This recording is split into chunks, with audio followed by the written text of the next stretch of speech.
Tere tulemast ajarännakule 13. sajandi Eestisse. See oli aeg, mil siia saabusid võõrad rüütlid, rajati kivilinnuseid ja kirikuid. Kohalikud inimesed pidid harjuma uue eluviisiga. Aga nad ei kadunud. Nad kohanesid, õppisid ja jäid alles. Selles videos vaatame, kuidas Eesti elu muutus ja milline oli elu rüütlilinnuses. 13. sajandi alguses saabusid Eestisse Saksa ja Taani rüütlid.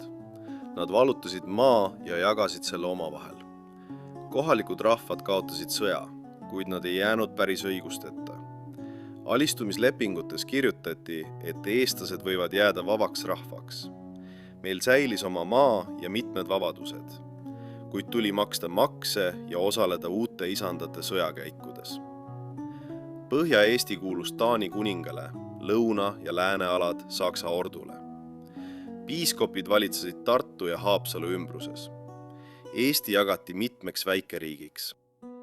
Liivimaa kroonike jutustab loo kahest eestlasest, Emmest ja Viljemesest. Nad elasid Viljandi linnuses. Sinna toodi 2 saksa rüütlit vangi. Vangidega käituti halvasti, nad pidid nälgima. Viljemes soovitas Emmel teeselda viha ja loopida vange kividega. Tegelikult viis Emme neile salaja süüa. Kui rüütlid hiljem võimule said, ei pidanud Emme ja Viljemes makse maksma. See lugu näitab, et ka raskel ajal võib headus muuta elu. Inimlikkus ei kadunud ka vallutuste keskel. Rüütlid ehitasid oma kaitseks kivilinnuseid ja kindlustatud mõisaid. Need linnused olid sageli väikesed, vaid üks torn, mis asus künkal või raskesti ligipääsetavas kohas. Tugevamad linnused koosnesid palk- või kivihoonetest, mida ümbritses müür ja kaitsekraav. Seal hoiti toitu, elati ja valmistuti sõjaks.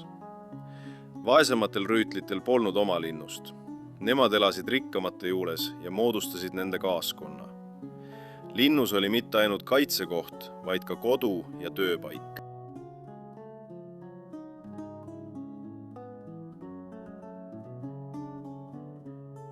Eestis oli ka kohalikke ülikuid, kes tõusid uue ülemkihi hulka.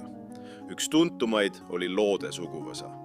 Nad said Taani kuningalt mõisaid ja ehitasid Koluvere linnuse. Nad osalesid poliitikas ja aitasid sõlmida rahulepinguid. Loode suguvõsa liikmed olid tähtsad isikud. Nende lugu näitab, et osa eestlasi kohanes uue korraga ja sai osa võimust. Kuid mitte kõik. Osa endistest ülikutest jäi tavalisteks talupoegadeks. Rüütlite peredes oli tähtis roll linnuse emandal. Tema hoolitses laste ja haigete eest.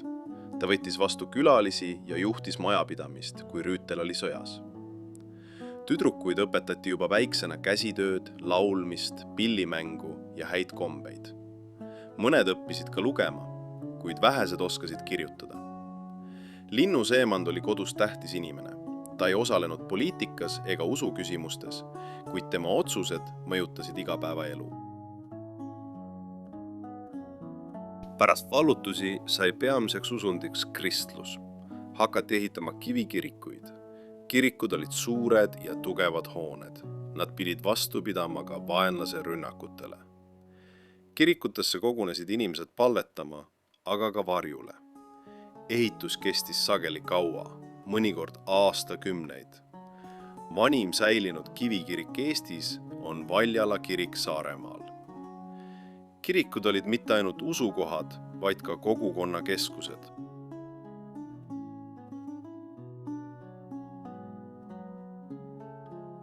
XIII sajand muutis Eesti elu täielikult.